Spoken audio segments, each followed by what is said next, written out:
Hey guys, welcome back to Young Americans Abroad, your best place for weekly content on young American soccer players playing overseas. My name is Austin Van Churn, And my name's Patrick Ferry. and as always, welcome to our show.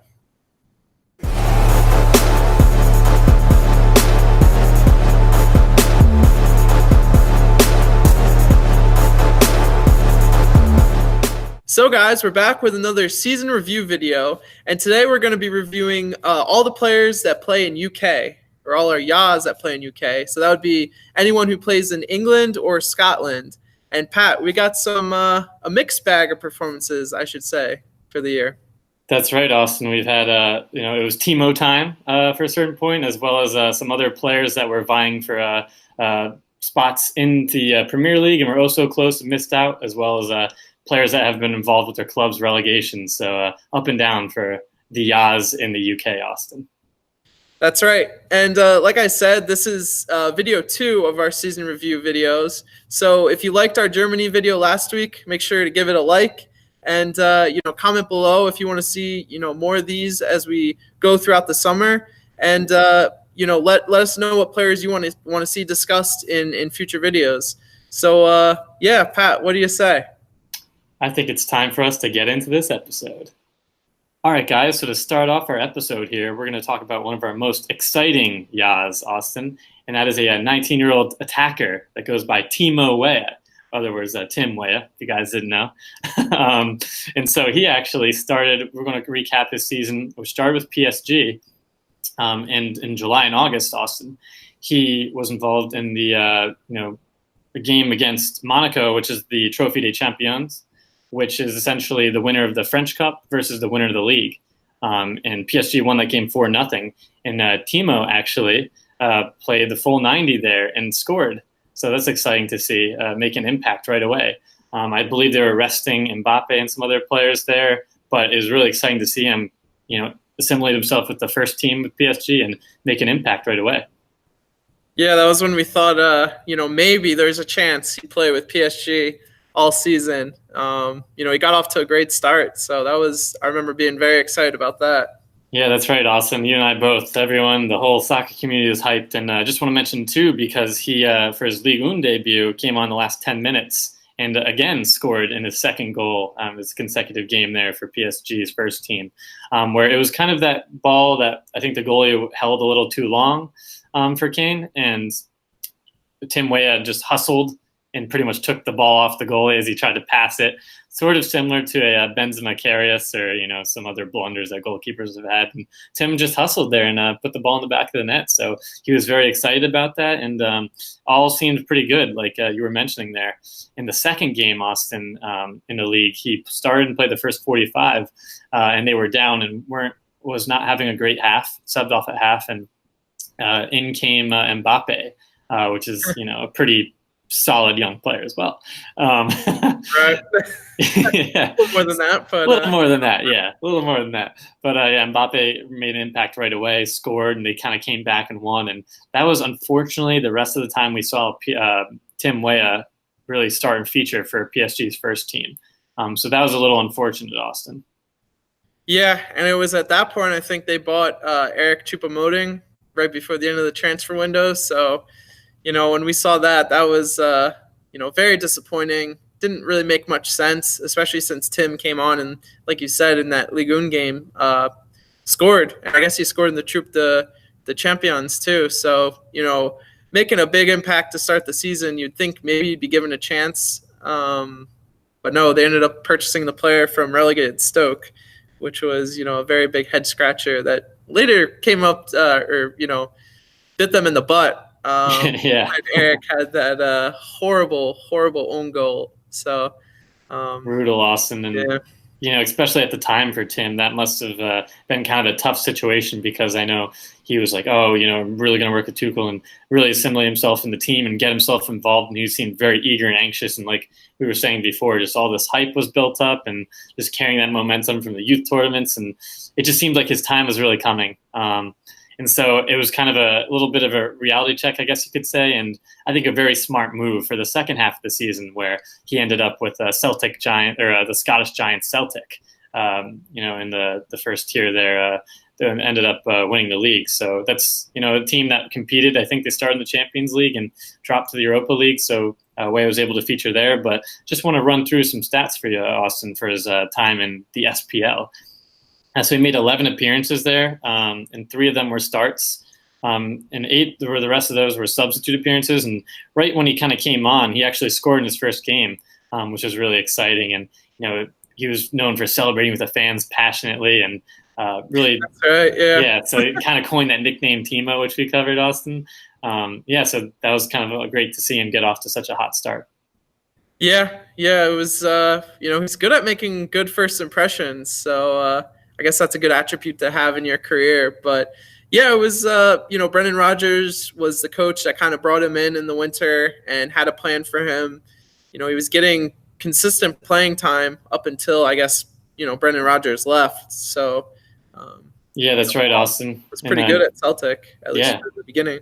He really was. Yeah, he looked like he really belonged in the league and was connecting with his teammates very well and looked kind of, almost you could say for some moments head over heels against some of the lower Scottish team, competition there. And he actually ended, I think it was 4 goals and an assist in all competitions. And then when Neil Lennon took over, he kind of really, shuffled Tim Weah to the back, you could say, the back of the crowd there, and just kind of left him on the bench. So that was a little unfortunate because a lot of the loanees with Tim Weah were not being utilized, and they were kind of left out as well.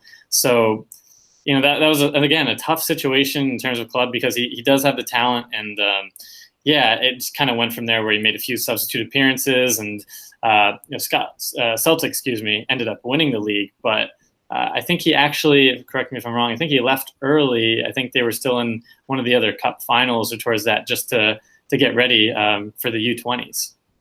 Yeah, I think he missed the last 2 games of the season. One was, I think, in the league, and one was in one was the cup final, I believe. So they ended up winning the triple, I guess you'd call it, in Scotland or whatever. And surprise.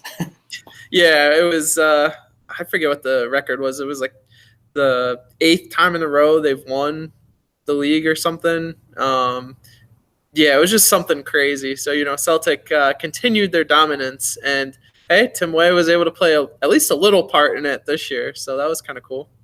Yeah, Austin. Yeah, it was really neat to see. And again, you saw some really bright moments, and that could warrant some exciting, changes here coming in the summer. And I just want to mention, too, he had some brief stints here with the US U23s, Austin. I think it was in the end of March, friendlies against, I think it was Egypt and Holland there in the Netherlands. So exciting to see him there. And then the interesting decision was with him being he made a great impact for the U20s, but against the Gold Cup, which because we saw him just that last year, we actually saw him, too, against Bolivia. Score, and that was really exciting for the senior team. But he made a big impact also with the U20s. Just want to highlight it quickly too. I think he had 2 goals and 2 assists in the 5 games there. So you could see his impact there. But interesting kind of decision. Maybe not from him specifically, but from, I guess, maybe Berhalter or whoever. Don't want to speculate, but what are your thoughts, I guess, on that, Austin? Yeah, it almost sounded more like Tim Weah was the one who made the decision. So, I guess that was a ballsy decision. Excuse my French, I guess, but No, it's true though. Yeah, I mean, it kind of paid off for him, I would say. He was a good leader for that team. Definitely provided in the tough moments that came up in some of the games that the US U20s played. I think it was a good tournament from him. I think it helped his stock over in Europe, and I think it'll help set him up for a good loan move for the first part of the season here. Maybe he stays at PSG if Neymar gets sold. We'll see what happens. Barcelona rumors. Yeah, I mean, it's very, very likely he gets sold, or it's becoming more and more likely that he gets sold. So, maybe PSG still see Tim as a viable prospect to grow for the future. Maybe he does stay at PSG, but I think there's some other good teams out there that, definitely could use his skill set. Yeah, that's right, Austin. I know there's been some exciting transfer rumors, and hopefully we will find out more and definitely provide you, up-to-date details and on the rumors, and hopefully confirmations if anything happens with Tim Weah's future. But I heard, obviously we were talking about it before, but Lille, which is a team that finished second, I believe, in the French league and is qualified for the Champions League. And that has been talked about a lot, as well as some Italian clubs now, Austin. Yeah, most recently AC Milan and also Torino have been linked with Tim Weah. So, AC Milan's a very big club, and I think his father George Weah played at AC Milan, so that's a very interesting move. That's right, Austin. I could see that being enticing to him and just the entire Weah family, but it just seems like maybe I'm speculating a bit about this too, but Milan has not been in the best situation financially, along with just in terms of players kind of rotating in and out, along with managers. It seems like they're in a little bit of a disarray there. Yeah, that's excuse me, that's very true. It would be, I think, the most attractive destination for him, but yeah, it's probably not the safest destination. Right. So I guess my opinion, or what I'd like to see, maybe, again, that's an interesting point you brought up about the PSG situation, but it seems like for my take, it would be maybe find himself with a strong team in France, maybe like a Lille or some similar along those lines, to really insert himself into the team there and find a stable environment where he's maybe not on the fringes of the benches here for the first team. Yeah, I agree. I think Lille is a very good team. They finished second, like you said, Pat, in Ligue 1 last year, and they're a team that gives some younger players opportunities. So I think that team would definitely fit his, what he's looking for as a player or a young player coming up. That's right, Austin. So that's all, at least unless you have anything else to note, but I think we covered most of Timo's 18-19 season, and all still promising, and looking forward to the future there, Austin. That's true. So now let's head over to England and talk about DeAndre Yedlin, who had, I would say, a pretty good year all in all. He ended up playing 2,475 minutes in 29 Premier League games. So that's, a pretty good amount. He also scored 1 goal, had 2 assists, and also took part in 5 clean sheets. So, for right back, those are pretty good stats. Nothing to complain about. Newcastle finished in 13th. So, another tough season for Newcastle. They did stay up, which is, always good ever since they went down a few years ago. But, it was good to see, Newcastle stay up, and see DeAndre play a big role in what they did this year. Their season could have been a little bit better. They showed some promise at times, especially when Miguel Almiron came in the winter. But overall, I think it's pretty fair, Pat. They were not one of the better teams in the Premier League. So kind of maybe a line exactly from in terms of Yedlin, the player, to the club. Both of their kind of success, I guess, ups and downs. Are pretty similar. I guess you can kind of compare it in a strange way. Yeah, that's actually that's actually a good argument, or a good point, I guess. Yedlin's had his inconsistencies throughout his time with Newcastle, and Newcastle has also had their inconsistencies in that time period too. So very true. But he was able to hold on to that starter spot this year. There was some time in the beginning of the season where he was switched out for, I believe it was Javier Manquillo. That's right, it was Manquillo. Play at Liverpool back in the day, but there was some concern where he could have been frozen out, but ended up, taking back that starting spot. He did miss a few games at the end of the season due to injury, and currently he's recovering from a surgery he had on his groin. So that'll be something to watch for the preseason, to see when he comes back for Newcastle. If he's forced to miss time starting next season, that's also, a little bit of a cause for concern. But that's tough, Austin, just because this crucial time, I guess you could say, in his career. Yeah, it's, he's just starting to get into his prime, and like I said, he's at a I wouldn't say even a mid-table Premier League club. I would say a lower end Premier League club. So your position's always up for grabs. It seems like you always have to constantly prove yourself, and it seems like DeAndre Yedlin's going to need to do that again this year. And there's some other factors too that are kind of contributing to that. So I don't know if our followers have read in the news or seen on Twitter, seen on social media in general, that Newcastle was actually sold, or at least will be sold in the coming weeks to, I believe, a Saudi Arabian investor. So basically another club that could potentially be a big spender in the Premier League. And you never know, they may look to replace DeAndre Yedlin if he doesn't do the job they're looking for. So that's definitely something to watch and be concerned about. The cause for concern, definitely. And another thing too with Newcastle is Rafa Benitez was not renewed. So he's a very good coach. Helped Liverpool to a Champions League title in, I believe it was Pat, 2005 back in the day. Something like that. It might have been. Yeah. This is one of those years. I think it was in Istanbul, right? Was that the game against Milan? Yeah. Mm-hmm. Yeah. So, he's a very good coach, coached at Real Madrid, I believe right before he came to Newcastle. Yeah. So interesting career path. Yeah, for sure. And it seems like that's becoming the norm for some of these coaches. They, they kind of have to find work wherever they can, and some opportunities look lucrative at the time. But unfortunately, it didn't seem to really work out for Rafa there. There was, other factors that contributed to that as well. But, not having him and not having a coach for DeAndre Yedlin that knows who he is and has proven that, DeAndre Yedlin seems to be his guy, that'll be, tough for him going into the next season, especially if he's out with injury to start the season. So another reason to have concern about DeAndre's club situation going into next year. And then, we also have to mention, Pat, his situation with the USMNT.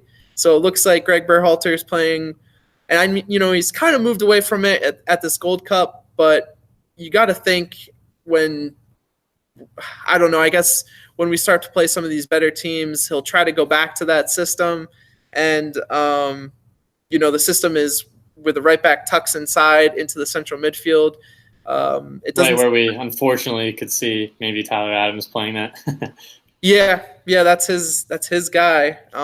Which Tyler Adams should be everyone's guy, but I'm not sure if that's the right place for him on the field. But that also means that DeAndre Yedlin probably won't have a place to play for the USMNT. So that's also something that we should be concerned about going into the future. Greg seems to have interest in playing DeAndre as a right wing, which, there's some merit to that at times. Some situations could definitely, take advantage of his speed getting forward. And, if we're ahead later on in the game and we need to close out a game, I think there's definitely merit to throwing DeAndre Yedlin in a more attacking role. But he's not a right winger. We've seen that. He's definitely more of a defender.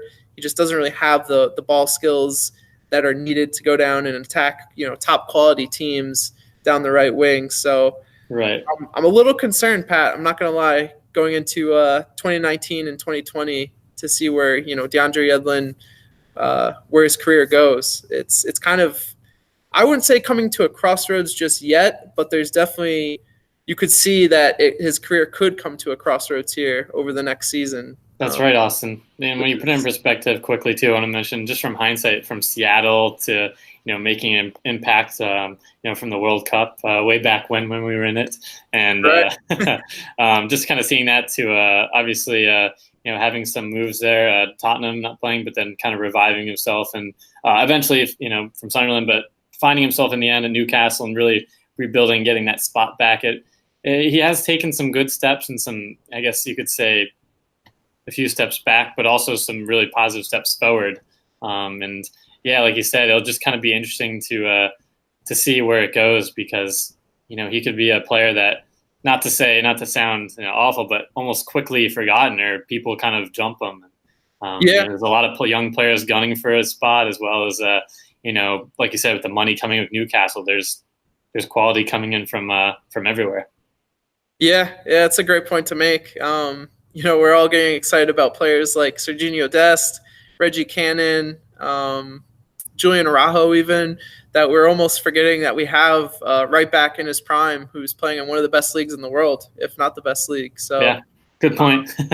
It's I don't know. We'll have to see where DeAndre Yedlin's career takes him this year. I think we've seen enough quality from him in the past to to give him that undisputed right back role when he's healthy, and also if it's that normal role that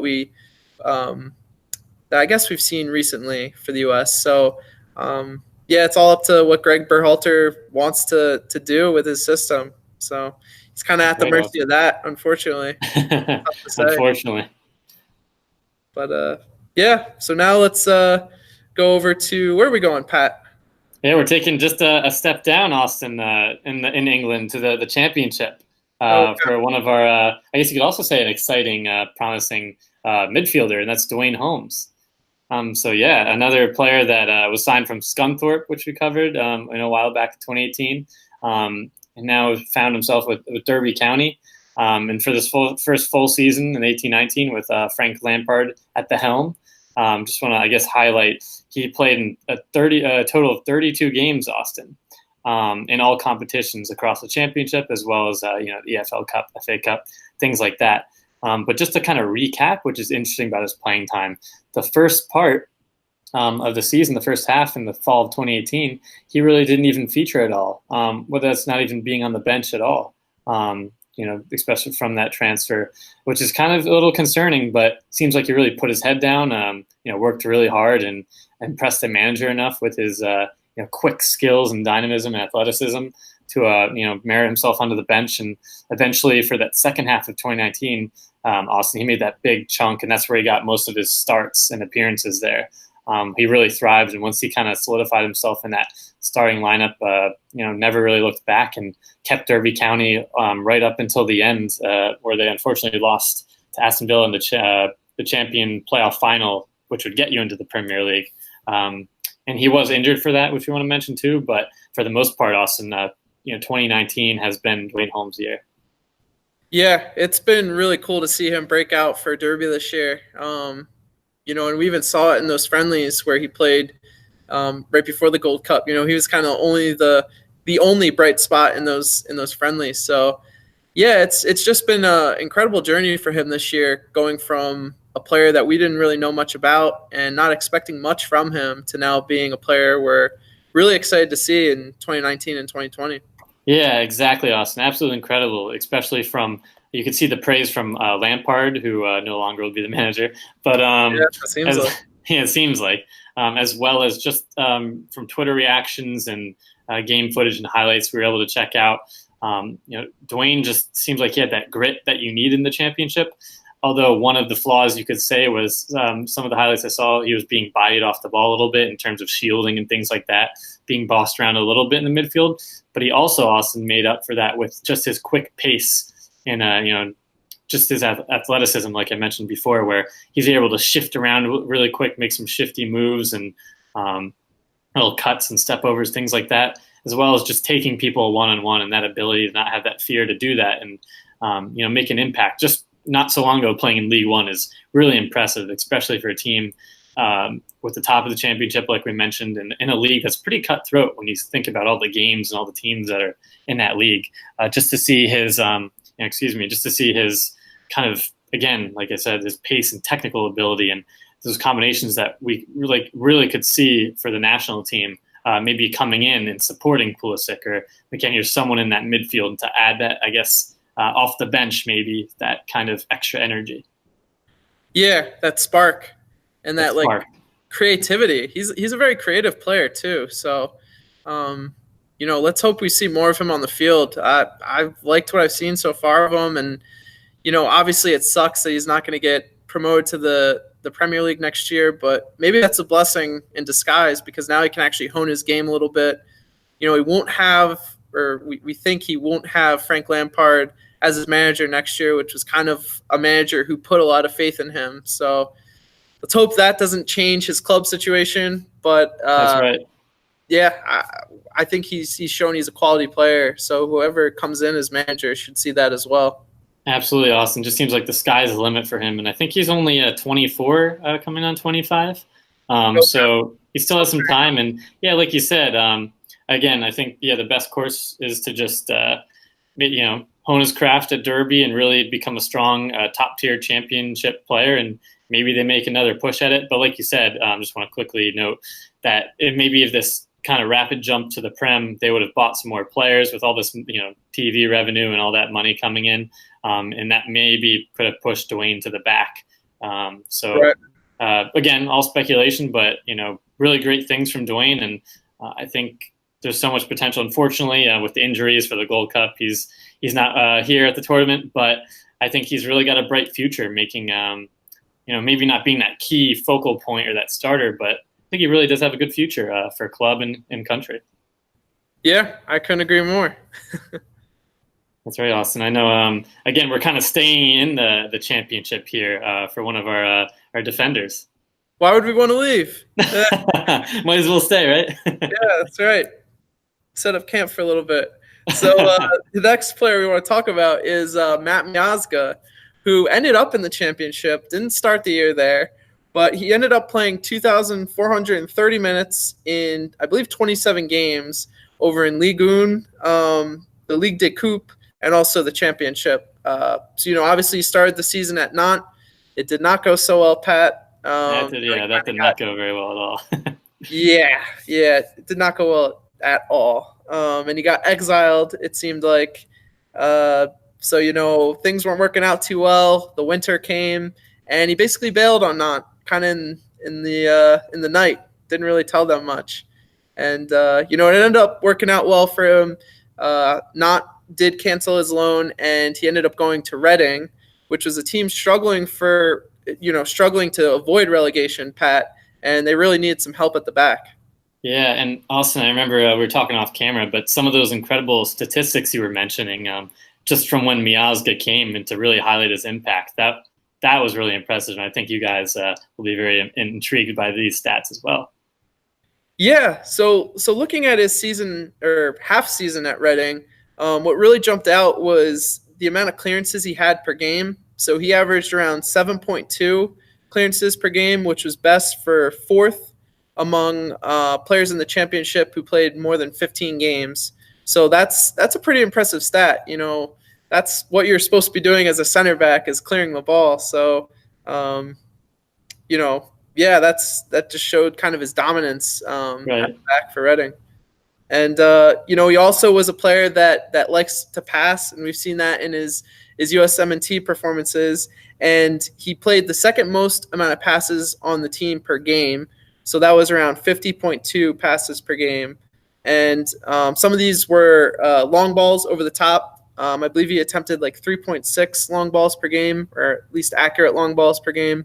So he's definitely a player who likes to take risks from the back and, play in possession. He's not afraid to kind of, play with the ball at his feet, which I think is a great quality for a center back. And he showed that at Reading. Another stat, and this was a stat that was really, it was cool to see, but I think it's also a good indication of the type of influence Matt had. And obviously it's not probably just Matt, but, it definitely shows that they had a better performance in the second half of the year. And before Matt came, Reading scored 23 points in 28 games. And once he came, they scored 24 points in 18 games. So, that's 10 less games, and they scored one more point. So, wow. That's a pretty big second half of the year. And, Matt helped them stay up. So that's definitely a plus on his resume, and should help him this summer in getting a better move, in my opinion. That's right, Austin. And again, I'm not sure the terms of the Chelsea contract, things like that, and continuous loaning, I guess being loaned out, but it just seems like he is maybe not, I know we're talking about this as well, maybe not ready for that Premier League type role, but could really benefit from a full year with the championship club. Yeah, I definitely don't think Chelsea is plausible or a good move for him either. Reading was a lower table championship team, and it kind of showed at times. So I think, if he could get an opportunity at a higher championship team, maybe even a team like a team like Derby County. That's right. Join forces with Duane. Duane, oh my goodness. Join forces with Duane. Yes, absolutely. I'm all for that. But Derby County is also losing a defender from Chelsea on loan. So, maybe you slide Matt Miazga right back in to, I believe it was Fikayo Tomori, a very promising young defender that they had all season. He was actually Derby's Player of the Year. So, Oh, interesting. That'll be a big loss for them, but maybe they can fill that hole with Matt Miazga. And, everything will go well. That'll be Frank Lampard's party gift. That's right. And lead them to the Premier League and, not lose to Aston Villa. Yeah. Hey, that would be good for, Duane and Matt. So, yeah. The one other thing we should mention too is obviously Matt's on the roster for the Gold Cup this summer. Me and Pat expected him to be the starter for this team, and I guess he did start one of the friendlies or maybe even both. Yeah, those hard friendlies. Yeah. It was him and Long actually, I think, for one pair. I forget which game that was. Yeah, I think so. And yeah, obviously we had bad performances, Pat, but some of those could come down to like bad mistakes we made with Zach Steffen giving up that one goal against Venezuela. Just the lack that we weren't even able to combine anything going forward in both games. So, I think, obviously Greg saw something in both those games that made him not confident in putting Matt on the field. It is what it is. I do think Matt's not head and shoulders above the other center backs on this roster, but I do think he provides more qualities than some of the other center backs. Like I said in my review, I think he showed this year that he's, a good passer of the ball, at least a player who who feels confident and comfortable with the ball at his feet. He doesn't get frazzled or, lose possession cheaply. He'll have his moments where he's, makes a mistake. Every center back has those moments, right. But, he's a very, I would say, very confident center back and kind of a leader. So I would love to see him on the pitch more. But I agree, Austin. It's kind of tough just because, again, in terms of Long's situation and kind of, I guess you could say in being in form, but also like you said, just Miazga's leadership qualities, and we saw it, with that little banter against Mexico and just barking orders the beginning half of last year and being involved, with the national team. You could really see you could see that promising guy who moved from the Red Bulls over to the Premier League, and he really has definitely something to offer and more to gain, and he's still very young. Yeah, and he's so strong in the air. He'd be a big asset on set pieces. So absolutely. Yeah. So we'll have to, we'll tell you guys or, report on where he goes this summer. We definitely think he'll go back on loan. So, we'll let you guys know. Yeah, and another player sticking in the championship, Austin, because we love it so much. That's right. We are going to, to Everton with a player who was actually at Wigan on loan, and that is Antonee Robinson, Austin. So for the 21-year-old left back here, it was kind of a tumultuous season. He started off very strong just because he was involved in the first 14 or 15 games, I believe, for Wigan. The team that ultimately finished kind of middle-ish bottom of the championship, which is kind of disappointing. But nonetheless, he was starting and making an impact, kind of, again, which we saw with the national team and previous season, just having that burst forward and be able to whip in those crosses, for the strikers and forwards, which is exciting and kind of part of his game. And again, really unfortunate situation where he got injured for a bulk of the season. Austin missed 18 games due to injury. I think it was an ankle, if I'm not mistaken. Okay. So that was pretty unfortunate. And then he was able to kind of come back, though, on rehab to the end of March there, I think it was, and right at the end of the season, and started, I think, the remaining 10 or 11 games. So he was able to kind of get right back into the team. You could see that Wigan really valued him and his skill, his defense as well as his exciting, offensive abilities to go forward. Yeah. He was in a good spot with them, I would say, this year. I'm not sure if I want to see him go there full time. They're a team that really struggled to avoid relegation until the end of the season. So, maybe it's a good opportunity for him to get consistent playing time. But, he made the most of it when he was on the field this year, I would say.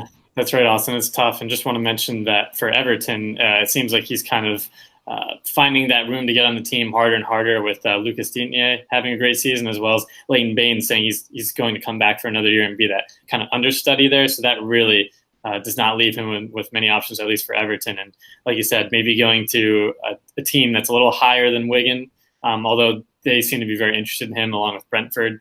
A team in the Championship that maybe is towards the middle or upper tier of the table is best for Antonee next year. Yeah, I mean, he's shown that he's grown, or at least it seems like he's grown. He's gotten a little bit better at defending. Obviously, he's very good going forward with that speed. It's just all about getting consistent playing time. So if he can move up to a higher team in the Championship and still be a consistent starter, then I'm all for the move. Absolutely. Yeah, I think that's the best thing for his career, and maybe more motivation because just he was also left off the Gold Cup roster, one of the final few cuts there, after making, I think it was the first 40 that they put out.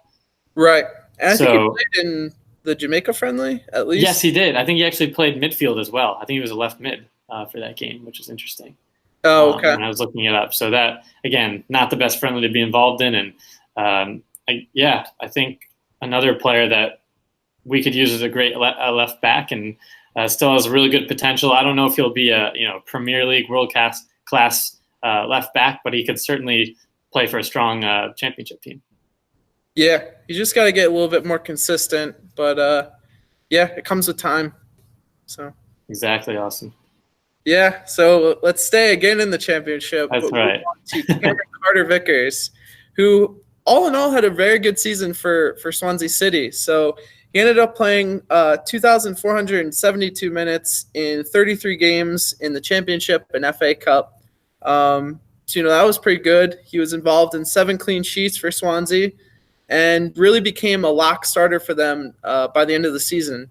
He started off kind of switching back and forth from bench to starting lineup and really solidified and commanded that starting spot for like the last 3 months of the season. So that was really good to see. Swansea finished 10th in the league in the Championship. This is the first season that they were in the Championship. So obviously their expectation was probably a little bit higher than that. But all in all, the team that they had wasn't very good this year. And I think that was a pretty good spot for them to finish. I think they should have been kind of impressed, to be honest with you, Pat. But so a few stats that really stood out to me for Cameron Carter-Vickers was obviously his passing accuracy. I think it went around social media as well, but he basically finished the season with a 92.8% passing accuracy, which was good enough to lead all of the Championship this year. That's very impressive, Austin. Yeah, that's an impressive stat. Now, obviously, you have to kind of take it with a grain of salt. Center backs are tasked with kind of passing the ball around the back, and it seemed like that was what most of these passes were. He wasn't very adventurous going forward with his passing, and that was kind of evidenced by his accurate long balls, which he played around 2.1 per game. So that wasn't very good. And just to compare that to something, Matt Miazga played just around a little under 4 long balls per game, accurate long balls per game. So, half of that amount kind of showed that, for the high passing accuracy that he had this season, they weren't very dangerous passes that he was playing. So, right. Playing more conservatively, it seems like. Yeah, and I don't think that's as bad as people make it out to be, but I do think it's definitely worth mentioning. And all in all, I'm pretty happy that he also had that high passing accuracy, because he's a player that has kind of struggled at times with keeping possession of the ball. We've seen it in some of the USMNT games. He'll be prone to make some mistakes and lose possession at the back. So it just seems a little kind of panicky or antsy, Austin, sometimes in those situations. Yeah, that's a fair critique. I don't disagree with that. And that's something we'll have to work on. But I think he's shown this year that he's become more of a maybe smarter passer of the ball and smarter in possession, which is something that he needed to work on, like we just said. So, I was actually, happy to see that. Yeah, all in all, a good season for him. Got consistent minutes, which was the main reason for him getting loaned to the championship. I don't think he's still in line to get minutes at Tottenham if he goes back this summer. I'm not sure if he'll ever get consistent minutes for Tottenham or ever be a first team player for them. So, in my opinion, I think if he could get loaned back to the championship, it would be in the best interest of him. Also, Tottenham, if they still want to keep him. And, Swansea said they were interested in having him back for next year, whether that was on loan or on a permanent transfer. So, Pat, I think he's another player that could do it'd be best served to him to stay in the championship and, try to get some more minutes and refine his game a little bit. Yeah, I completely agree with all the points you made. It just seems like, again, some of these players, Anthony, CCV, things like that, like they just need maybe some more time. They're still young players that maybe aren't ready for the Everton or Tottenham move and being kind of thrown in the fire there, and really need to hone their craft. And maybe just kind of develop, I guess, in terms of more awareness, I guess, and being able to kind of see the field better, just because it's so fast and physical in the Premier League. And, you could look at it and say, oh, it kind of, stinks that seems like they're kind of plateauing second division, but it's still a really competitive league, strong league that could, you're right, some of them are right close to being in the Premier League. And, across the league or, across the world, when you look at different leagues and the teams and things like that, championship is very physical and still a very competitive league that both, CCV especially could really prosper and develop and become a solid center back, whether that's, again, maybe he won't be a John Brooks or, first name for the national team, but someone that can kind of come in and make an impact, whether that's at Gold Cup tournaments or just being on the roster, things like that, I think, or maybe his long-term futures, just in my opinion, I guess. Yeah, and he's a very physical center back. He's a big center back too. So if he's needed to be, like you said, that third or fourth center back on the roster, I think he's a great option to have. He's kind of like Matt Miazga too, where he's pretty strong in the air. The only critique against him was his play in possession. So if he can refine that, and like I outlined, I think he has taken steps to refine that part of his game, then I think he could be a pretty capable center back. He's still pretty young. I think he's only 21 at the moment, so he's got plenty of time, Austin. Plenty of time. Yeah. So, couldn't agree more. Yeah. So Pat, take it away. Who are we going to go to? That's right. We're going to talk about next. So unfortunately, we could say unfortunately, but we're taking another step down to the third tier, Austin, in England, and that is with Sunderland and Lynden Gooch, who is one of our still players that we love to talk about. Has some really exciting Gucci, bro. That's right. Some really exciting, brilliant moments, Austin, for the first half of the season. So just kind of want to run through the numbers and stats. So he actually played 40 games, which is a significant amount of time, especially with 31 of those being starts. So much improved over the next, although it is a step down in the third division, it's really exciting to see him finally get those minutes, because that's what we've been asking for the previous seasons. And so for the first half, like I mentioned, he actually had, I think it was 7 goals and 9 assists just for that first section. Between the cups as well as the league. And Sunderland started off really hot. I think they're like first and second in the table for the first part of the season, and really looks like they're kind of going back in the championship and making a good run. And it's great to see Gooch behind that as well. But unfortunately, Austin, things took a turn for the second half of the season. I know, yeah, said in such a dark way, but it's kind of true. Unfortunately, I want to mention too for the team, for the last, I think it was the last 7 league games, Austin, they only won 1. And throughout that whole kind of crucial time of the second part of the season, Lynden Gooch unfortunately didn't contribute with a goal or an assist during league play. I think he might have had 1 goal or an assist during some of the cup games in the second half, but in terms of the league, really kind of disappointing performance, and showed some of the lacking or parts that he needed to work on, and just that final third ball and lacking that quality to have that end product, I guess you could say. Yeah, that's a little disappointing here. We thought he was going to be a big part of them going up this season, so the fact that he wasn't able to kind of help them in their time of need, that's kind of sucks to hear. I mean, you can only expect so much of a player in that situation too. So That's right, Austin. And again, it seems like he's being pretty optimistic about it in the press and things like that. Just kind of admitted at fault that him and I think a few of the other academy players were targeted by the fans, Honeyman, just because they were people that brought up in the academy and kind of expected to bring them back to the promised land, I guess, and revive that stadium of light. But unfortunately, it wasn't the case. And again, a player also just want to mention that he reminds me sort of Paul Arriola in terms of just that kind of being that winger there that offers all that hustle and pace and has a few clever moves and flicks, things like that. But again, to get to that level, you could say even Arriola is just more consistent in the final third, whether that's delivering balls and crosses in the box and just taking on players one-on-one, but also being kind of smart about it. And, I think Lynden, again, was brave and daring, but lost some of those 1v1 duels, which you saw, as well as, again, you could see not having too much of a stat line for the second half.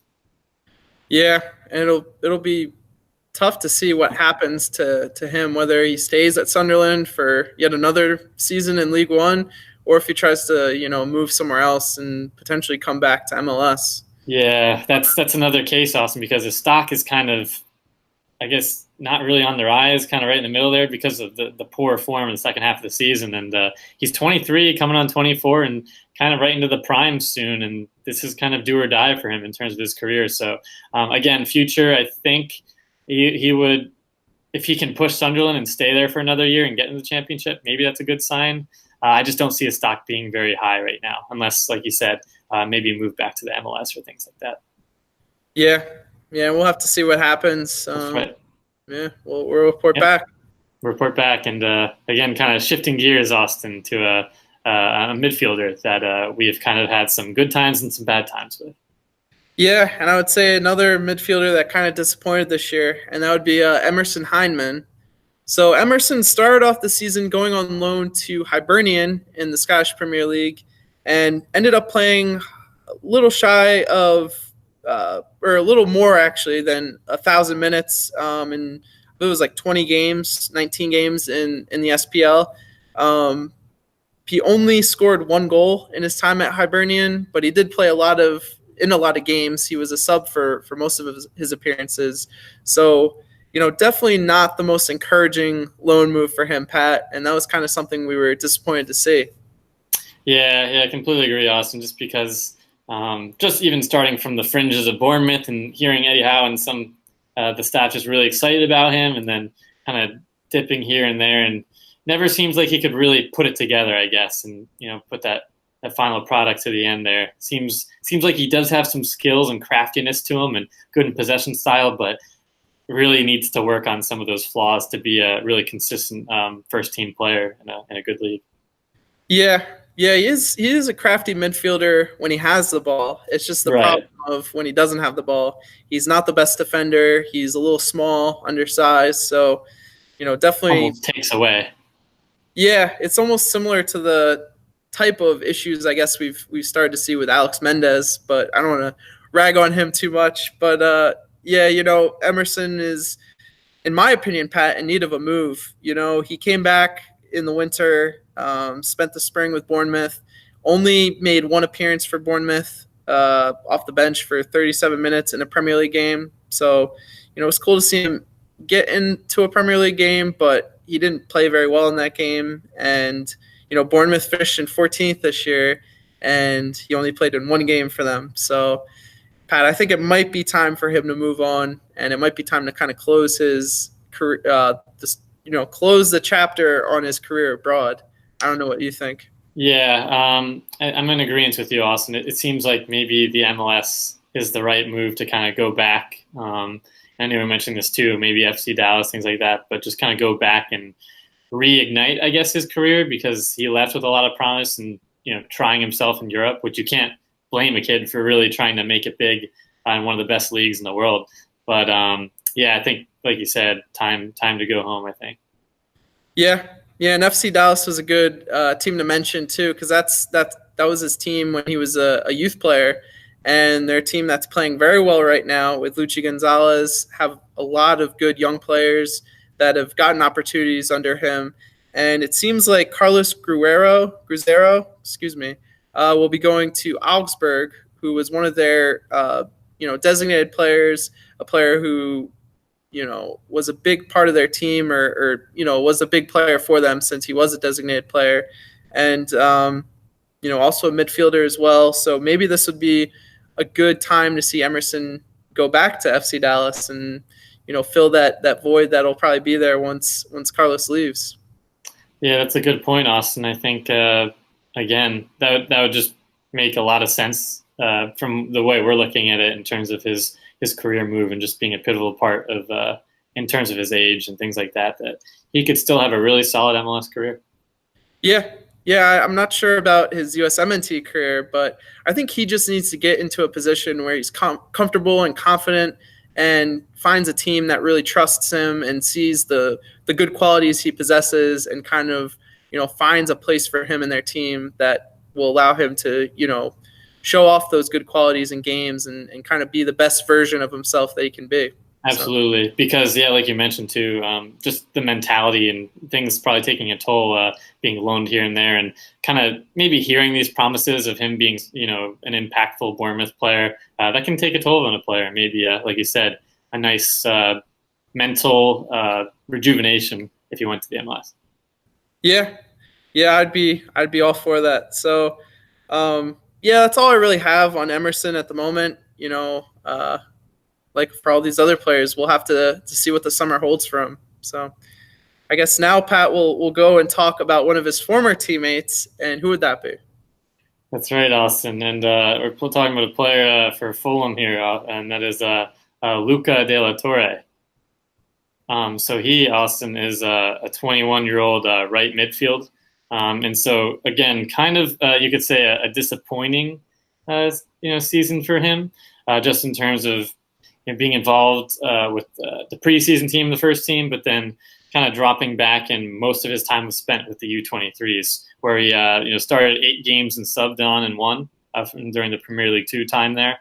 But in terms of just the regular Premier League games for Fulham, I think he just made the bench the last game against Newcastle. Not really sure why. I guess that is. Maybe that just kind of happens at the end with some of the young players. Yeah, I mean, they knew they were relegated. Yeah. That's another key factor there, Austin, just in terms of the club being kind of a tumultuous time for them, kind of restarting and going back down. And I do want to mention as well, during Fulham, during the cup games, I think it was the EFL Cup specifically, it was the third round. I think it was Millwall they were playing. He actually had a goal and 2 assists. That's right. Yeah, that was that great game. That's right. We covered it. Yeah. Yeah. So that was exciting to kind of see, and maybe we could see flashes of that, which is really interesting to kind of be involved and start in a cup game like that and produce, and then just kind of disappear again to the bench or the shadows of Fulham. I don't really know. That was kind of an interesting, I guess, little part of the season there. Yeah. Well, I mean, I think Millwall's in the championship for next year, so. That's the type of level maybe he can play against next year. Yeah, maybe it's a blessing in disguise for him in terms of his career. But Austin, I mean, you're saying going down? Maybe going down just because the outlook was tough in the Premier League, and I think again it's going to be very tough. But he's maybe another player that would benefit from ultimately finding himself in MLS or maybe not specifically a team like Fulham. Again, maybe there's still hope, but it just seems like he is kind of on the outside looking in. And again, a player that, we've seen some quality and stuff, especially from the youth setup coming up and things like that, and being warranted a move for him. But it just, again, doesn't seem like he has that quality, I guess, to make it. Yeah, he does have some craftiness, kind of like Emerson Hyndman does to his game. Some soft touches, some good technique, but yeah, it just seems like he doesn't have the true athleticism to really make it in a big league, whether that's size or speed. It just seems like he's not fast enough to be a winger and not big enough to really be a central midfielder. So I guess you put him out on the right or maybe even the left, and ask him to defend as well as attack down the flanks. But it just seems like he still hasn't really found his niche on the field. And yeah, that's a good point, Austin. Almost positionless, you could say, and some of the limiting factors to him. Kind of reminding me, maybe not the best example, but in terms of Julian Green being placed around, maybe not too quick enough for this, and a little slow to kind of be, in a certain part of the field. So I don't know what you think about that comparison. Yeah, that's actually a very good comparison. I think it's very accurate because he can also play the 10, but he's not probably good enough to really play the 10 for a good team. So right. So again, we'll kind of keep monitoring Luca De La Torre's situation and hope for the best here. And that's kind of all I have on him, Austin. Yeah. So let's take it over to Scotland, and we'll talk a little bit about Gboly Ariyibi, who went on loan to Motherwell in the SPL in the winter from Nottingham Forest. So Gboly actually had a pretty good loan over in Scotland. He played 1,300 minutes in 18 games for Motherwell, scored 2 goals and had 5 assists. So that was, in my opinion, some good production from a winger. Motherwell finished in 8th out of, I think, 12 teams. Might be 14 teams, but not the best. Not too great.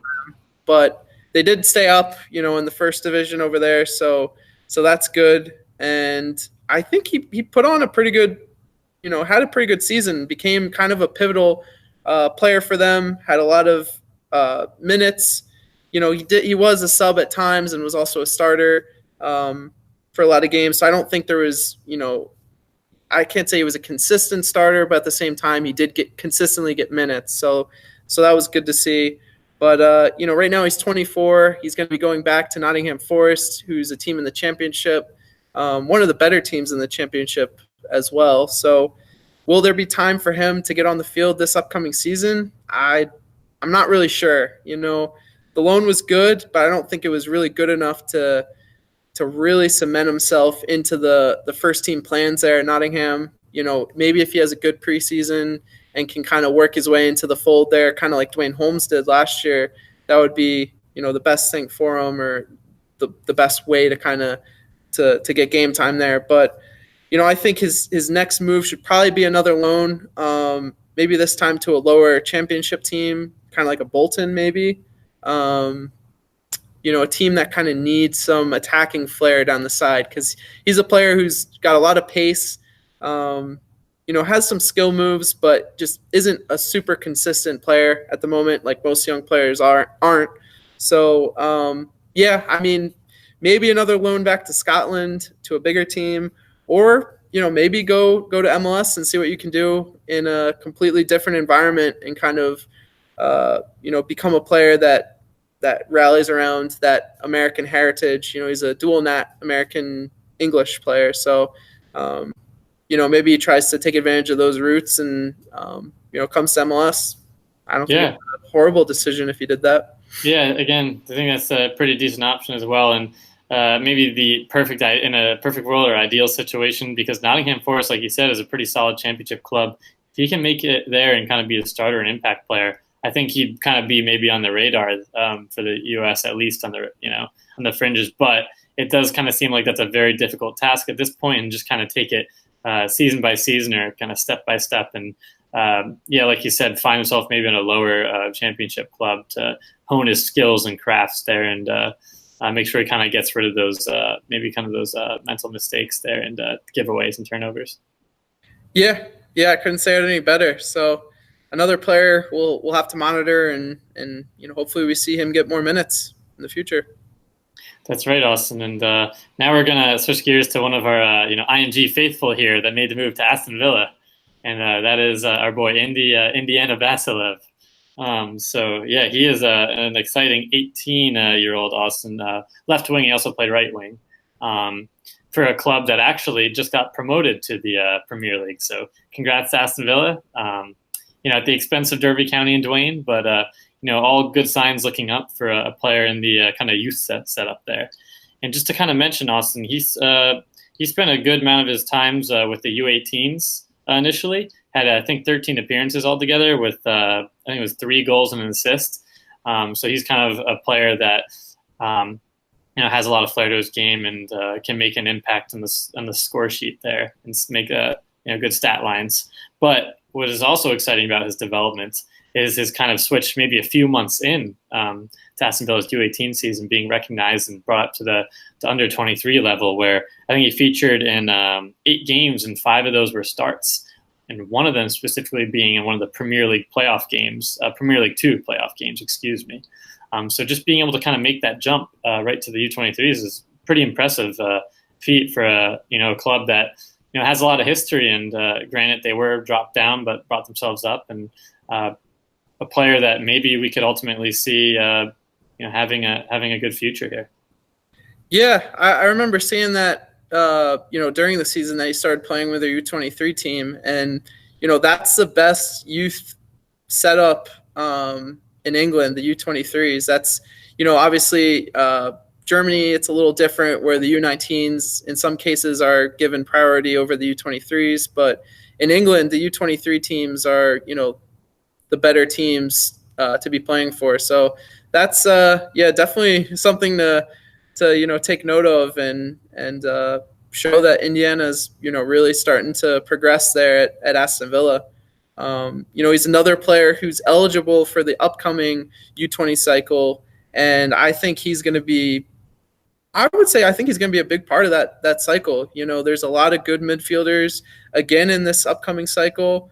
Will Vint is another player that should probably play a lot of minutes in the midfield. You have Gio Reyna, Gianluca Busio.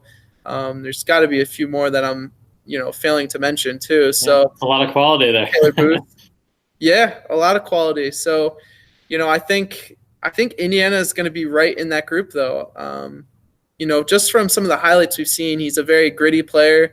It really fits the style of English football. And I think that's really neat. And hey, now his team's in the Premier League. Maybe he can convince whoever their manager is at the moment. I'm not really sure who it is, but during the season, if they need a player to step up in the absence of injury or suspension, something along those lines, maybe he can show that he's the type of player to take a chance on. Yeah, that'd be exciting, especially for his development. And again, another year with the U23s would be really great. In a situation where maybe, like you said, he comes in for some cup games, things like that. In the Premier League, that'd be really exciting to see. So again, kind of a player to keep your eye on, especially really a dynamic winger there. Yeah. So now let's move over to another dynamic player playing in England, and that would be Charlie Kelman, who made his debut for League One this year, made his debut for Southend United in League One this year. And in his debut, he scored an incredible half-field goal. I know we covered it on our show when it happened. Yeah, that was epic, Austin. Unbelievable. Yeah, it was one of the most insane debuts I've ever seen from a player. And it all happened when he was 17 years old. So that's, even more insane too. Such a young player coming in and making an instant impact like that. That'll go noticed, and a lot of folks did notice that. He ended up playing around 283 minutes in 11 games this year in League One. So, really built on that first performance. Unfortunately, he didn't score any more goals. So, he is a striker. Would have been nice to maybe see him score a few more goals, but he was trying to find his feet in League One and professional, football or soccer in general. So I think it's fair to give him a break on that. But that half-field goal really did help him get some notoriety. I believe it won League One goal of the month it was like the month of March or something like that. Yeah, I think you're right. And it also helped other championship teams kind of set their sights on him. It was probably the first time they really heard about him. So, he was linked with a few championship teams and then also Tottenham. So, that's a pretty cool move if it, ends up coming true. I don't think there's really much validity to it anymore. Those rumors have cooled off a little bit, but that'd be a great move to Tottenham, Austin. That'd definitely be a step up. Yeah, for sure.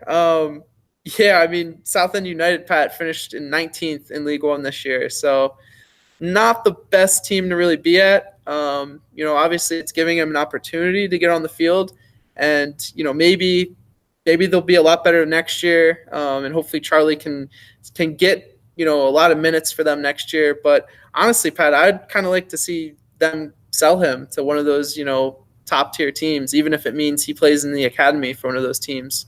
Yeah, I completely agree. It just seems like it's a tough situation in League One and League Two, especially those kind of second, I guess you could put the pairings together of those kind of the tiers of the pyramid of English football. It's kind of really tough, like you said, to be recognized and develop and be noticed. And the best move for him would be to get some notice in the Championship or Premier League, whether it's just the academy teams, and working his way from there. Because, like you said, we've seen some of the quality he has in flashes, but it is hard to kind of, I guess, hone your craft, work in your game, especially in kind of a lower league there. And I think he really needs to, test the waters and play against the top players in his age group. Right. And, he did score a boatload of goals for the U18 team there at South End United. I didn't look up the stats, but I know every time we covered him when he was playing for the U18s, he was scoring like 2 or 3 goals. So, it was crazy.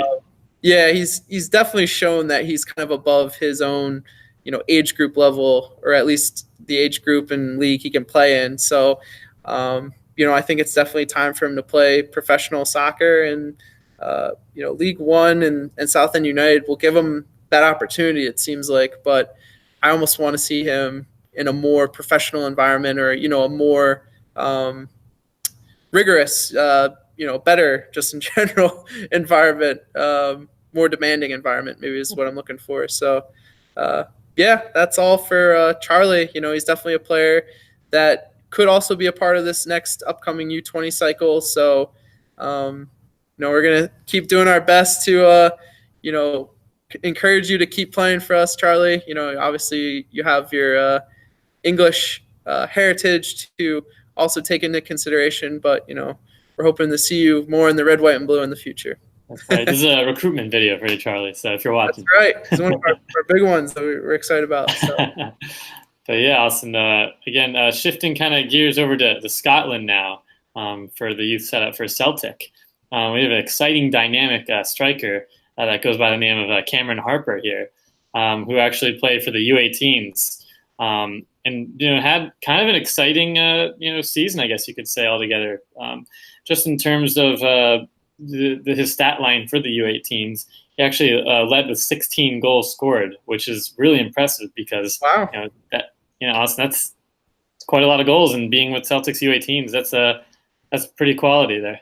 Yeah, that's also the team that, if you're familiar with some of the up-and-coming prospects in world soccer, Karamoko Dembele, I believe is his name. The that's short, right. I guess, Cam, that is, I guess, what is he, like Scottish, 15? English? Yeah, he's either 15 or 16. I think he might have just turned 16, but he made his debut for Celtic at, 14 years old or something crazy like that. Oh, my God. So he's definitely a big prospect, and he's literally playing in the same team as him. So that's pretty cool. Yeah, exciting to see for Cameron there. And also want to mention he actually scored in the Scottish FA Youth Cup final, which is exciting too. I think unfortunately they did lose that game, but I think that he did end up scoring. So it was exciting to see, and all in all, a pretty successful season for him, Austin. But yeah, I think he's also another player that we got to watch for the next cycle for the U20s. Maybe he isn't one of the top strikers right now, but certainly putting himself, on the map here. Yeah, it's a great point. We just talked about Charlie Kelman. You also have Ricardo Pepi, Afonso Ocampo-Chavez, probably another striker too. Matt Pope now at Schalke. We're starting to get a nice little group of youth strikers coming up to add to Sebastian Soto and Josh Sargent. Right, we just added them up to the senior team already, but oh my goodness, yeah, it's crazy. Now we have some striker depth, or hopeful striker depth. So that's right, Austin, and again, all the best for Cameron coming up. I think just keep plying his trade here at Celtic, and hopefully we see him. With the first team winning their 15th consecutive title. Yeah, right? Seems like that, doesn't it? Yeah. So now for our final player of the episode today, let's go over to Fulham again and talk about Marlon Fossey. So, Pat, kind of a tough season for him. He was out most of the season with an ACL tear, and this was really going to be a season that it sounded like Fulham was going to, give him a look, or at least that's what it sounded like in preseason. Yeah, he was getting a lot of praise, Austin. Yeah, and getting game time in preseason too. So, unfortunately, he wasn't able to really take advantage of the chance to play in the Premier League this year for Fulham. But, you can't really, say much about it because, injuries are such freak things. ACL tears are, horrible injuries, and, there's not much you can really do to prevent yourself from an ACL tear. So, it just kind of sucks for him. But he did make his return to the field towards the end of the season, playing in 2 games for Fulham's U23s. And, he was also on the provisional squad for the Gold Cup, which was, interesting to see. That was not I think a lot of people were kind of taken back or surprised about that, Austin. Yeah, I know. I wasn't expecting it. And, yeah, same here. It's cool, I guess, trying to include some more of those U23 players, get them some more opportunities. But, I think he could be a player that we look at for the U23 Olympic qualifying. So hopefully we'll get to know a little bit more about him. But he's a player that we really don't know too much about, if we're being honest, Pat. He's a player that has struggled to find game time, mostly due to injury. He missed the U20 World Cup a few years ago because of injury, had this ACL tear. So, from what we hear, he's kind of a pacey left back. He's got some good size to him, but we don't really know too much more than that. So hopefully we get to see him this year, and Fulham are back in the championship. So that's right. Same opportunity that presents Luca de la Torre, that should present the same opportunity to Marlon Fossey. So right, and I know I'm a little bit higher, at least in my opinion, on him as opposed to Luca, and I think people have kind of described him in terms of DeAndre Yedlin as a comparison or some tendencies. So maybe if he can hone his, improve on his defense, and things like that, and his positional awareness. And again, the injury was so unfortunate, Austin, but maybe this is a really good blessing in disguise where we can see him get fully healthy and kind of really adjust back to the championship level. And then maybe if we see kind of a jump or anything like that, then get back up to the Premier League. Hopefully he's fit and healthy. Yeah, that's the biggest thing. Staying fit and healthy is what we really want to see from him next year above all else. But, if he can get on the field in the championship, that's fantastic. So, that's it for our YAAs that we're reviewing over in the UK. And as always, guys, thanks for watching this video. Make sure you like it and also subscribe to our channel. And as always, guys, you don't want to miss a single thing on our social media platforms, Instagram and Twitter. We are always putting out great content, whether that's with our young YAAs, the Gold Cup, anything in between. You guys will see it on social media. That's right. And, let us know if you like these season review episodes. We try to jam a lot of information in each one and talk about as many players as we can. Obviously, there's some players that unfortunately we're not able to talk about just because we don't really have enough information to really, substantially talk about them. But let us know if you like these. Let us know what players you want to see in the future. And, that's it. Yeah, and I want to mention too, again, like Austin, you said, the table of contents. If you go down below in our YouTube video here, you can kind of pick out specific players, like we mentioned in the intro here, that you really want to hear about, because it is great that we have so many exciting players making that jump abroad to talk about. Yeah, very true. Yeah, that's good information. And I think there's only one thing left to say, Pat. That's right, Austin, and I am certainly not going to take this away from you. Maybe it'll be bad luck, so take it away. That's right. One day we will win the World Cup.